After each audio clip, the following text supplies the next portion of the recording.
Muy bien. Continuamos dentro de nuestro macro tema, las virtudes olvidadas, subtema la virtud de la humildad. Y hemos venido viendo diferentes enfoques sobre la virtud de la humildad. Pero no hemos, permítanme un segundo. Ya. Pero no hemos visto un par de aspectos más sobre la virtud de la humildad. Y quiero comenzar con una observación respecto de cómo se vieron hoy las iglesias católicas. En su inmensa mayoría se vieron unas enormes filas, y me consta, unas enormes filas para recibir ceniza. Pero no había ninguna fila para irse a confesar. Es extraño porque pues la ceniza no perdona los pecados.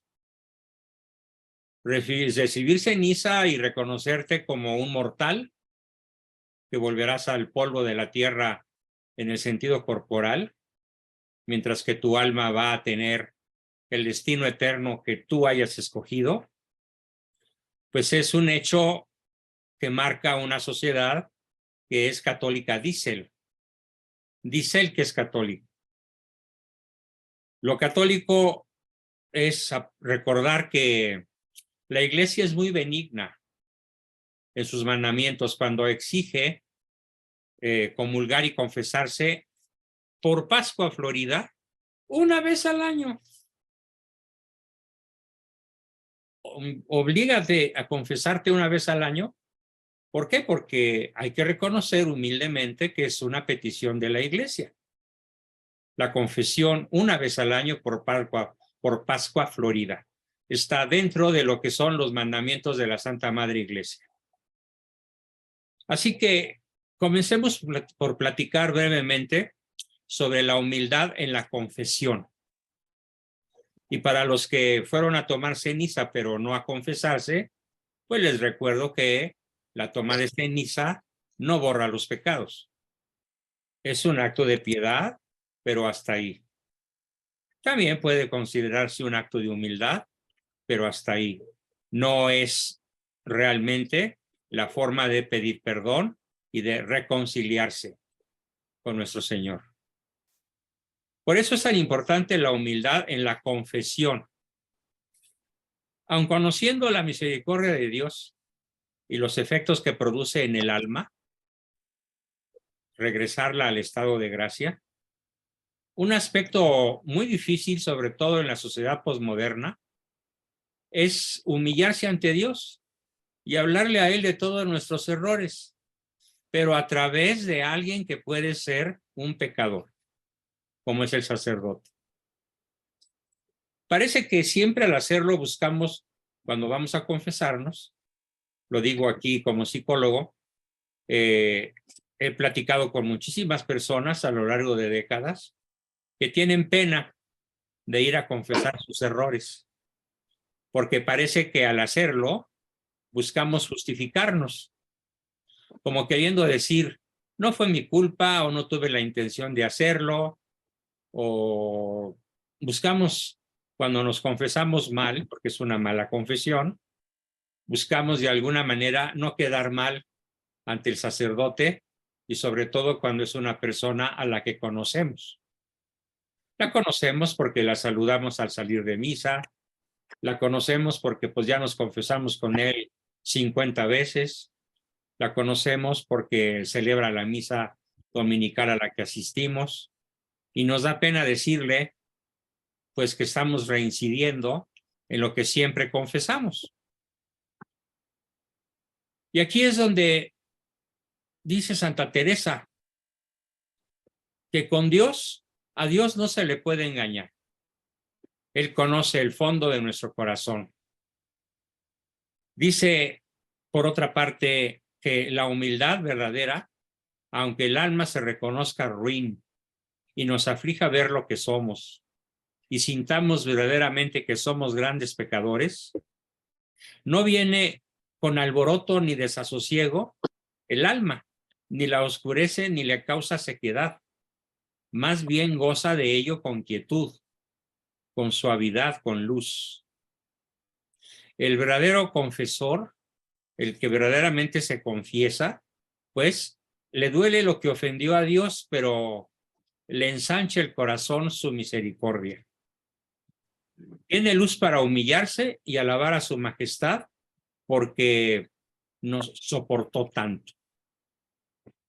Así que yo invito a que le venga el saco, al que le venga el saco, a aprovechar para confesarse a partir de hoy, de aquí al domingo de resurrección.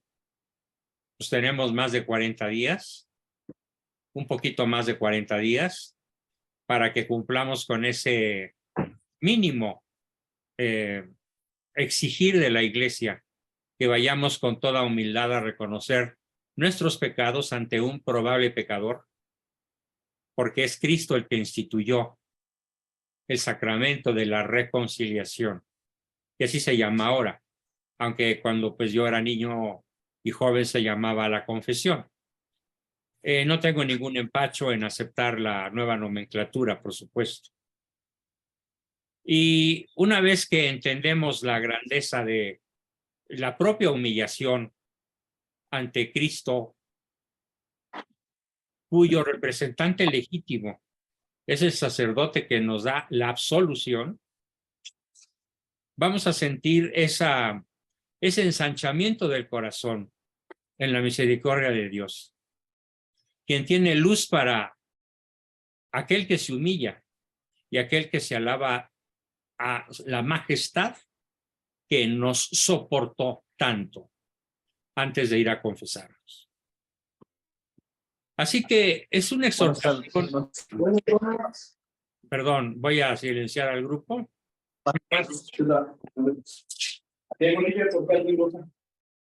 Listo.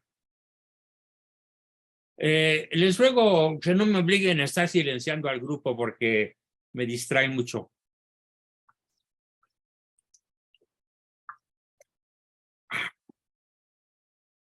Dejemos para después de la sesión cualquier pregunta, aclaración o participación.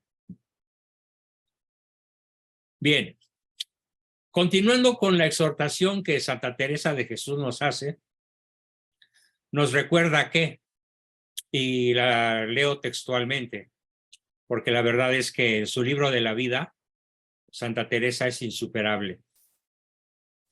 Dice, es mucho más sencillo confesarse a solas con Dios que arrodillarse frente a un sacerdote, humillándose al máximo y hacer una confesión de todas nuestras faltas y errores, en especial si el confesor es un sacerdote poco espiritual. Por eso Teresa de Jesús aconseja a sus monjas confesarse con un letrado, o sea, con un sacerdote preparado, para evitar que ande haciendo borrones, para evitar que nos dé una absolución de forma precipitada, sino que sea un sacerdote que pueda juzgar realmente nuestras malas acciones, perdonarlas y darnos pues digamos, la penitencia apropiada a la magnitud de nuestros pecados.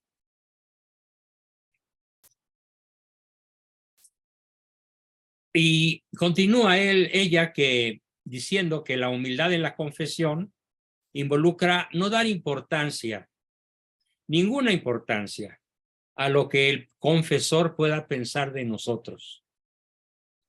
Y no dar ninguna importancia al riesgo de perder su consideración y aun su respeto. Porque pensar de esta manera es un error grandísimo y es hacer una mala confesión, cuidándose de lo que pensarán de nosotros. Si se pierde nuestra consideración a la misericordia de Dios. Por eso Teresa dice, el amador verdadero de Dios ha de amar poco su vida y ha de amar poco su prestigio. Si no estamos en esa tesitura, no estamos en el camino de la santidad. Más bien estaríamos en el camino de la soberbia, de aquella que logra hacer una confesión, como les dijera yo, un tanto acomodada a que el sacerdote nos dé la absolución, pero que no perdamos nuestra buena fama, nuestro prestigio, nuestra consideración ante él.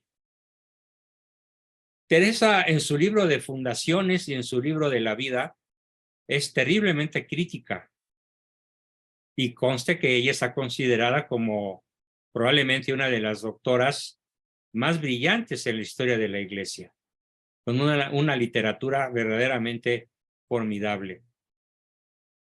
Por cierto, dice, siempre estamos deseando que nos traten mejor de lo que nos merecemos.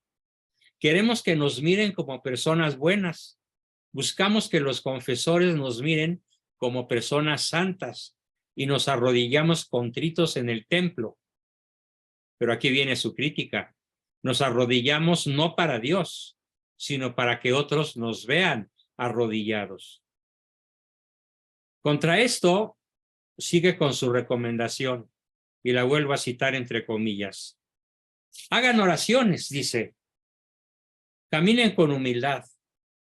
Apliquen al Señor, supliquen al Señor, no los deje caer en tentación.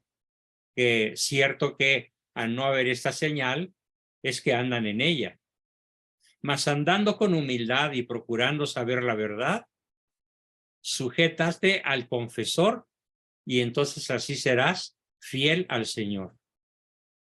Esto lo comenta en su libro Camino de Perfección. Y canta el Salmo 51, donde Teresa dice, cantando el Salmo 51, mi sacrificio es un espíritu arrepentido, y tú no desprecias el corazón contrito y humillado. Teresa nos dice también que el verdaderamente humilde ha de desear con verdad ser tenido en poco, no ser tenido en mucho, sino ser tenido en poco, y perseguido y condenado sin culpa, aun en cosas graves. Eso nos puede pasar. Porque si quiere imitar al Señor, porque si queremos imitar al Señor, ¿en qué mejor podemos imitarle que en esto? Es decir, ser calumniados, ser perseguidos, ser atacados, ser denostados, ser bloqueados de las redes, etcétera, desde el punto de vista mundano, como grandes pecadores, aun sin serlo, aun sin haber estado equivocados. Dice Teresa que, repito su pensamiento, si queremos imitar al Señor, ¿en qué mejor cosa podemos imitarle que en esta humillación? Y para esto no bastan las fuerzas corporales y tampoco basta la ayuda de nadie, sino únicamente la de Dios. ¿Ante quién? Ya lo vimos en capítulos pasados, ¿sí? Vamos a glorificarlo, vamos a sujetarnos a él y vamos a proclamar la verdad. Bien, eso es entonces en cuanto a la humildad en la confesión, que aprovechando el tiempo en el que estamos comenzando hoy a vivir, el tiempo de la Cuaresma, pues tendríamos que aprovecharlo de una manera óptima, siguiendo estas maravillosas recomendaciones de esta gran doctora de la Iglesia, Santa Teresa de Ávila, o mejor conocida con el nombre de Santa Teresa la Grande o Santa Teresa de Jesús. A diferencia de Santa Teresita del Niño Jesús, que no es española como Teresa la Grande, sino una monjita francesa, de la cual en algún momento platicaremos, porque resulta que nunca salió de su convento. Y a pesar de que nunca salió de su convento, Teresita de Lisieux, o Santa Teresita del Niño Jesús, pues es la patrona de las misiones. ¿Pero por qué? Porque a pesar de que nunca salió de su celda y nunca fue al ancho mundo de China, India, Japón, Filipinas, donde ella anhelaba la conversión de los pecadores, fue tan intensa su vida de oración, como lo recomienda la Teresa Grande, que finalmente logra que sea declarada patrona de las misiones católicas a escala global. Esto lo cuento un poquito al margen del contenido principal de la sesión para resaltar el enorme poder de la oración, de esa que cumple con las 3 condiciones que ya he repetido varias veces. Bueno, eso fue la humildad en la confesión.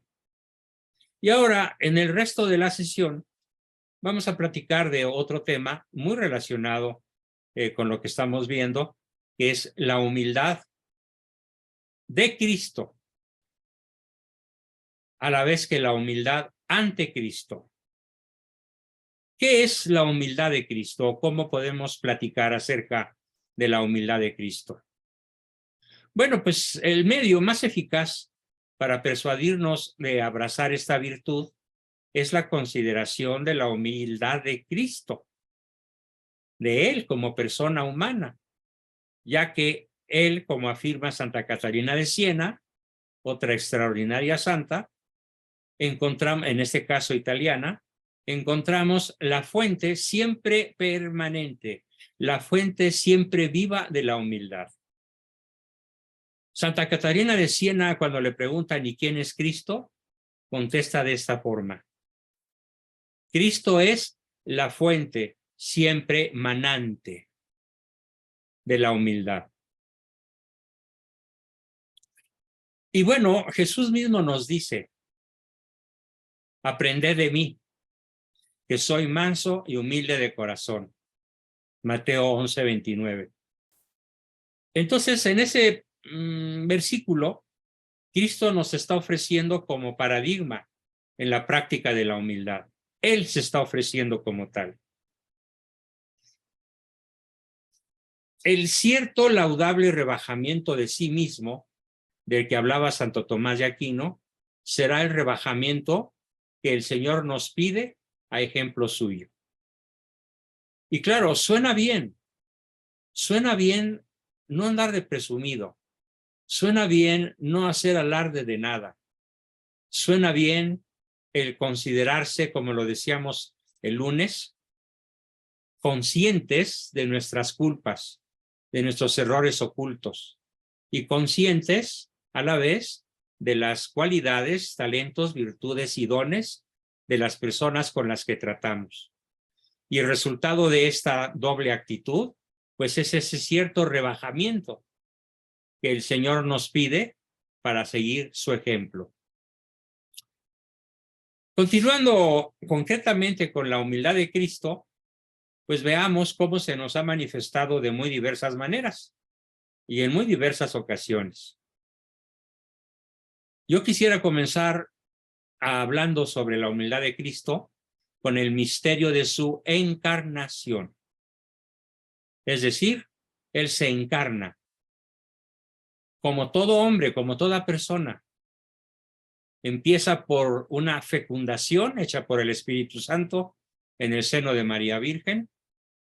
Este fenómeno, para los que no conocen cómo se llama, todo el fenómeno desde el embarazo momentáneo, desde la fecundación hasta el nacimiento, es un proceso de partenogénesis, que quiere decir el parto de una virgen.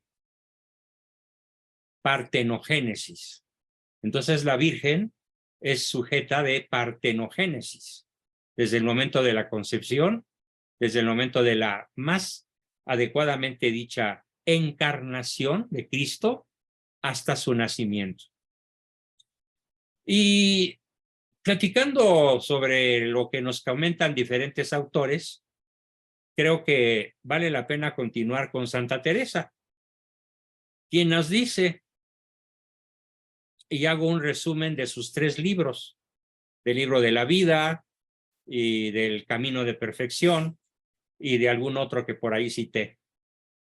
Dice Teresa, que Dios se haya hecho hombre es ya un increíble acto de humildad.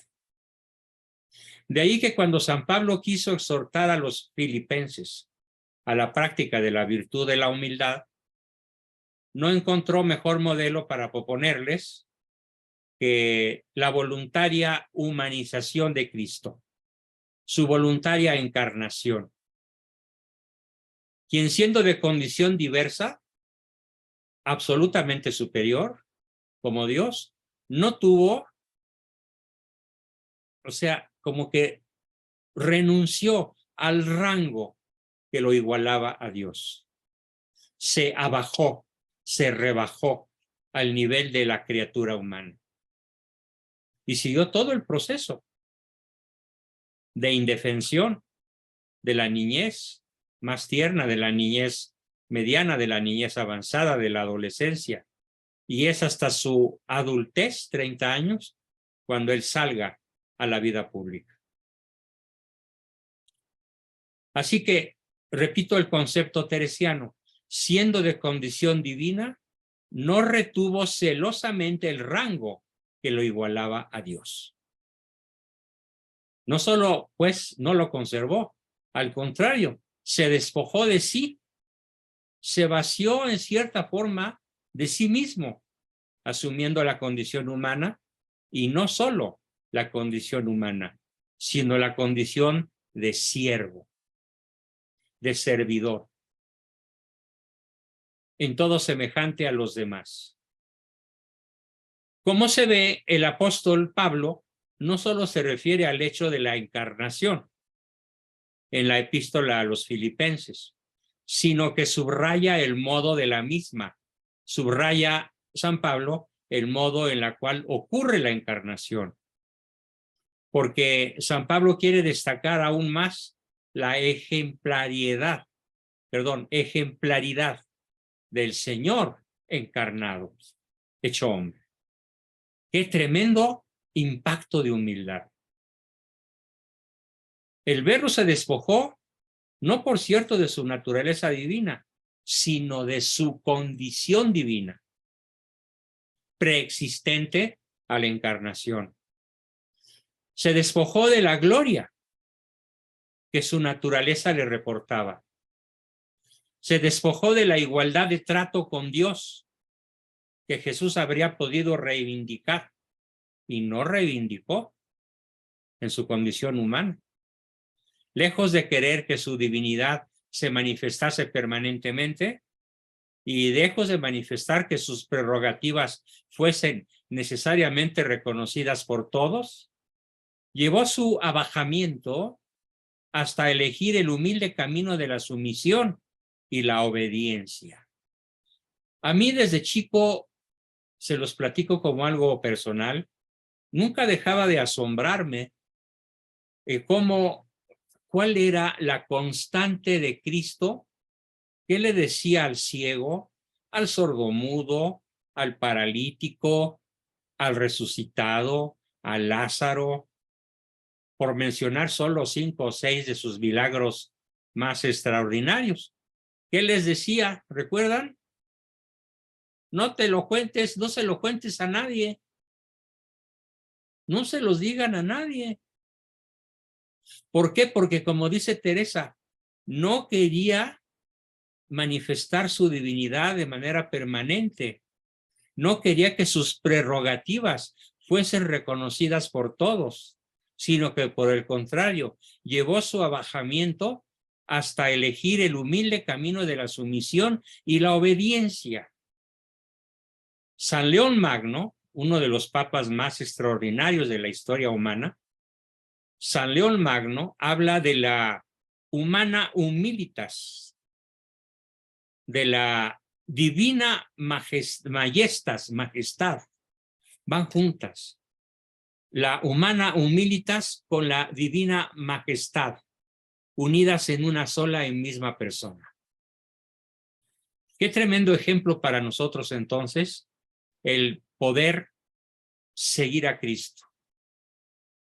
Alguien decía en la sesión pasada, y estoy de acuerdo, en que este libro de Kempis, La imitación de Cristo, probablemente sea, no probablemente, seguramente es el mejor modo de imitarlo. Así que recomiendo ampliamente su lectura, su estudio y su puesta en práctica. La imitación de Cristo, de Fray Tomás de Kempis. Creo sinceramente que lo pueden encontrar con un tiro de tecla en la red. Y si no es así, alguien que me ayude, como siempre, creo que Si lo encuentras, Ricardo, ojalá nos los puedas compartir. Así que, continuando, y ahora ya no cito a Teresa, sino a San Pablo.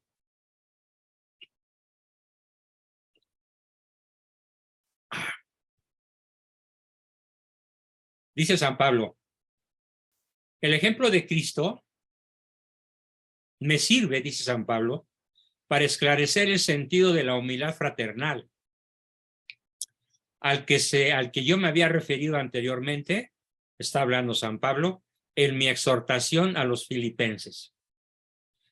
Considerándoles, decía, cada cual a los otros como superiores a mí. La encarnación del Verbo, he ahí la primera lección de humildad que nos ha dejado nuestro Salvador. E insiste Pablo en otro lugar. Insiste de tal manera contundente que vale la pena ver cómo lo dice.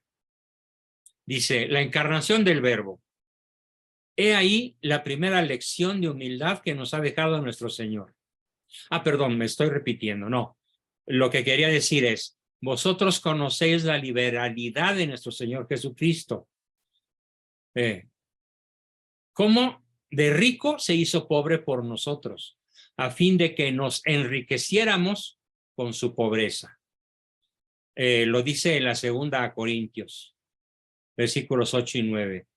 Desde este punto de vista se puede decir que la humildad divina, ¿sí?, está en el centro del mensaje revelado.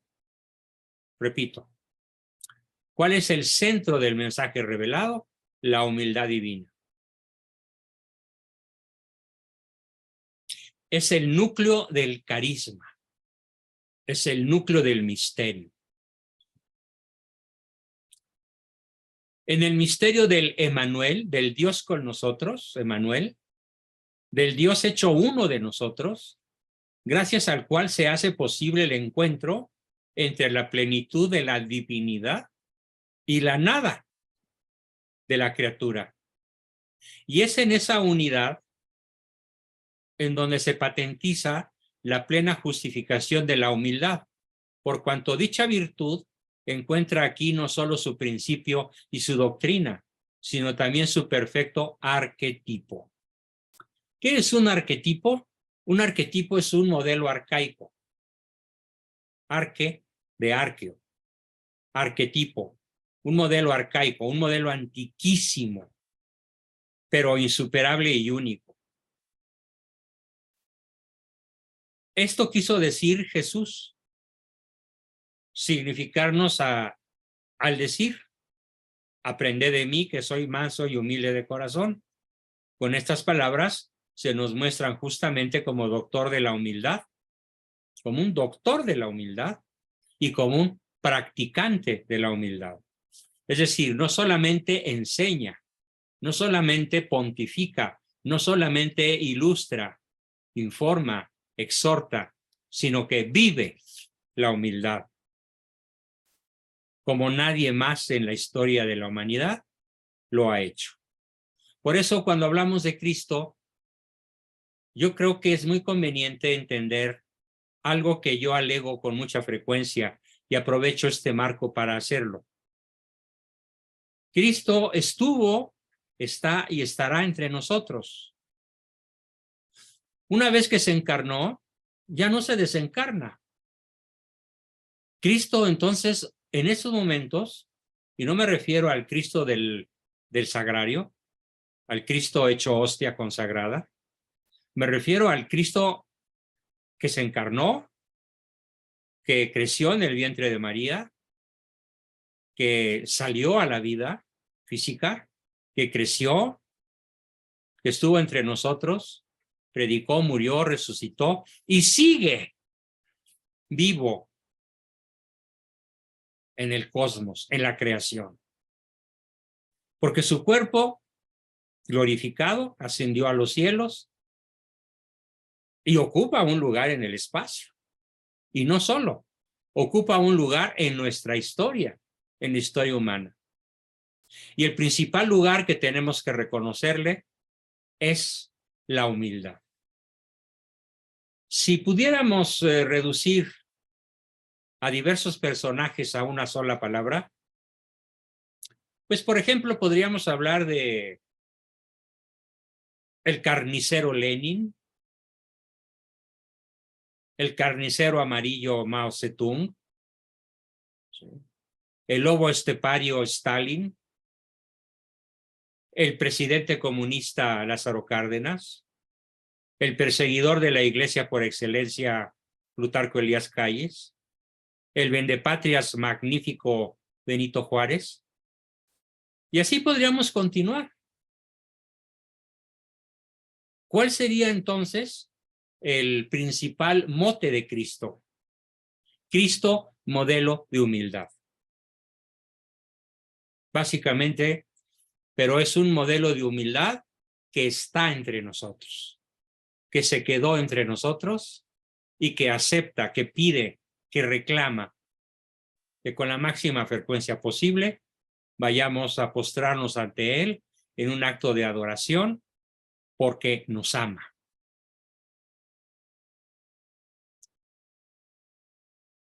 Que la criatura se empequeñezca no teniendo de suyo más que la nada, parece normal.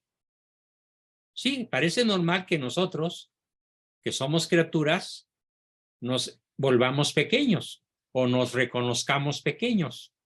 Pero lo verdaderamente asombroso es que Dios se empequeñezca. Los autores medievales gustaban de hablar de un Dios que se aprieta, de un Dios que se apoca, de un Dios que, aun siendo aparentemente inaccesible, se vuelve absolutamente accesible y que pone a nuestro alcance, como lo dice San Bernardo, cede la majestad misma. ¡Qué formidable! Cristo nos cede la majestad misma, con un amor extremadamente humilde hasta la muerte y por consiguiente humildad y humildad profunda. ¡Qué modelo! Cada vez que yo leo o releo estas palabras, la verdad no deja de asombrarme, no deja de conmoverme, no deja de llenarme de la conciencia de mi propia pequeñez, y a pesar de todo me atrevo a planteárselo a mis alumnos porque, caray, qué difícil es encontrar en la vida cotidiana alguien que nos hable de esto. Por eso me atrevo a hacerlo, porque sé que de no hacerlo yo, probablemente nadie más lo haría a lo largo de la vida de todos nosotros. Y si no es así, que alguien me lo diga, yo ya lo sabía, ya lo había pensado, ya me lo habían enseñado, ya lo había leído, ya lo había hecho muy consciente, pero hablando en plata, lo veo bastante difícil. Por eso, con toda humildad, abajándome y reconociendo mi propia pequeñez, quiero que reconozcamos en Cristo el modelo perfecto de humildad. Pero continuando con el tema, dicen Pablo, Teresa, San Bernardo, Santo Tomás, dicen los cuatro a la vez, no solo en su encarnación nos dejó Cristo un acabado ejemplo de humildad, lo hizo también a sí mismo en el misterio de su pasión y de su muerte. Concretamente, San Pablo nos dice en aquella epístola que acabamos de aludir, Filipenses, donde los exhortaba a la práctica de la humildad para con los demás, a ejemplo del verbo que se había anonadado, asumiendo la naturaleza humana y renunciando a las prerrogativas de la gloria divina. Y agrega, se humilló a sí mismo, obedeciendo hasta la muerte y muerte de cruz. Aquí hay algo muy importante de aclarar. Cuando Cristo vive su pasión, no la vive en su persona divina, no la vive en su naturaleza divina, perdón, persona es una, naturaleza es doble. La vive en su naturaleza humana, con su naturaleza humana, sin la trampa de recurrir a su naturaleza divina para atenuar el dolor. Si alguno de ustedes vio La Pasión, la película de Mel Gibson, asombrosamente fiel a lo que sucedió. Tan asombrosamente fiel que cuando la vio el Papa San Juan Pablo II, solamente pronunció 2 palabras. Así fue. Ya para que San Juan Pablo II diga de la película de Mel Gibson, así fue, es porque es teológica e históricamente perfecta. Entonces Cristo no hace trampa, renuncia a sus prerrogativas divinas para sufrir enteramente la bestialidad, la brutalidad de sus perseguidores, de sus asesinos, de sus torturadores. De tal forma que la pasión de Cristo, si realmente la entendiéramos, no podríamos cesar en un acto permanente de adoración, de gratitud y de amor. Porque hay que ver nuevamente esa película y verla como Cristo la sintió, como Cristo la vivió. Parece a algunos espíritus débiles, a algunos espíritus mojigatos o pusilánimes, les parece que la película tiene un exceso de sangre. Y podría decirse. Sin embargo, yo creo que la realidad fue bastante más efusiva de sangre que lo que alcanzamos a ver en la película, si bien es muchísima. Así que, habiéndose Cristo anonadado y renunciando a las prerrogativas de la gloria divina, entendamos cómo se humilló realmente, cómo aceptó el dolor realmente. La corona de espinas. Bueno, yo tengo aquí, les cuento algo, una de las plantas favoritas que tengo en mi jardín, que es bastante grande. Estamos hablando de una extensión de unos 300 metros cuadrados. Bueno, una buena porción está ocupada por una planta, una cactácea que se llama así, corona de Cristo. Y es una planta traída de Jerusalén por una amiga viajera. No recuerdo exactamente si esa planta la trajo mi suegra cuando fue a Jerusalén o la trajo una amiga, pero el hecho es que llegó de Tierra Santa. Y creció, creció y creció. Y no freno su crecimiento. Es una planta con unas espinas tan agudas que el filo de una navaja de rasurar sería chato, literalmente chato. Si comparamos el filo de las coronas, de las espinas con las que Cristo fue coronado, con el filo de una navaja de rasurar, no hay comparación. Un ligero rocecito, ligerísimo, y la espina se desprende de la planta y queda clavada en el dedo, en la mano, en el dorso, por donde se haya implantado, y qué difícil es sacarla. Y para sacarla hay que admitir dolor y sangre. No es nada más, ay, me quito una espinita y ya. No. Bueno, pues con esta planta es con la que Cristo es torturado y coronado de una manera brutalmente burlona, sarcástica, agresiva e irreverente, como Rex Judeorum, rey de los judíos.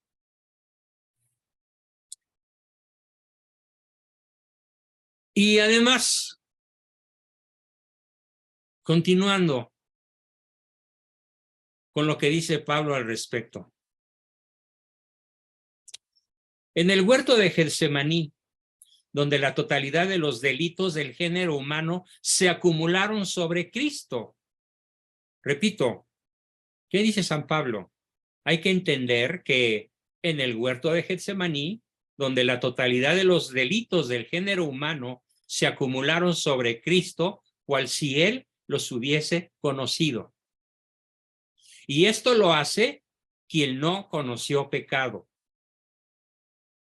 Y terriblemente, dice el apóstol, Dios se hizo pecado por nosotros. Quiero que piensen desde el pecado de Adán y Eva hasta el pecado del último hombre dentro de 100 años, 1000 años o cuando la historia termine. Quiero que piensen en que en estos momentos oficialmente, según ciertos medidores poblacionales de bastante seriedad científica, rebasamos ya los 8,000 millones de personas formando el género humano. Pero ¿cuántos hemos sido? ¿Cuántos más llegaremos a ser? Bueno, entendiendo entonces numéricamente, ¿cuántas veces pecamos al día? Dice por ahí algún gran santo, cuyo nombre no recuerdo, que el santo peca 7 veces al día. Imaginémonos cuánto pecamos nosotros. Esa frase está en la Biblia. Correcto. Gracias por la aclaración. Entonces, hay que entender que a quien no conoció pecado, quiso por voluntad propia asumir los pecados de antes, de ahora y de después, de toda la humanidad, de toda la historia, y asumirlos como propios para pagar esa deuda y redimirnos. Entender esto a lo mejor es un ejercicio intelectual muy difícil, y no se diga un ejercicio espiritual y un ejercicio hasta psicológico muy torturante, pero hay que hacerlo. Hay que atrevernos a pensar en la magnitud de lo que esto significa. Porque todos nuestros pecados recayeron sobre él, el Cordero de Dios que carga con ellos, anonadándose hasta el extremo de la postración. Y fíjense, no solo menospreció la honra, como se dice en la epístola a los Hebreos, sino que tuvo hambre de ignominia, hambre de ignominia. Quiso saturarse de oprobios, ser deshecho de la plebe, menos que hombre, menos que gusano, que cualquiera pudiera haber aplastado.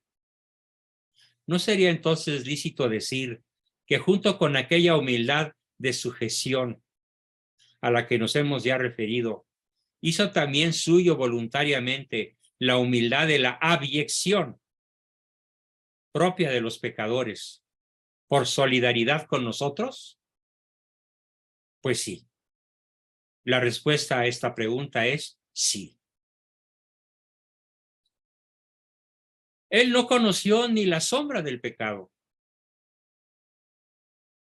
Un autor del siglo pasado de nombre Jan Nicolás Grove pudo escribir así. Y con eso termino mi exposición de hoy sobre la humildad de nuestro Señor Jesucristo. Jesucristo ha sido humilde en el grado en que podía serlo un alma que conocía de la manera más perfecta el ser infinito de Dios y la nada de la criatura. En el grado en el que podía serlo aquel que en calidad de representante y de garantía de los pecadores se veía cargado con todos los crímenes de toda la historia del género humano. Ese es nuestro Señor Jesucristo. Hay que pensar en esto cuando decimos, he aquí el Cordero de Dios, que quita el pecado del mundo. Solamente con esta terrorífica reflexión nos podemos dar cuenta cabal de a qué me estoy refiriendo. Bien, pues con esto termino mi exposición de hoy. Me ha sido difícil, emocionalmente difícil, porque resulta imposible no conmoverse ante esto. Y espero que ahora sus preguntas, sus aportaciones, sus dudas, sus comentarios tengan este mismo sentido de ese asombro doloroso con el cual he transmitido esta sesión. Bien, continuamos con sus participaciones. Adelante, por favor. ¿Quién quiere comenzar?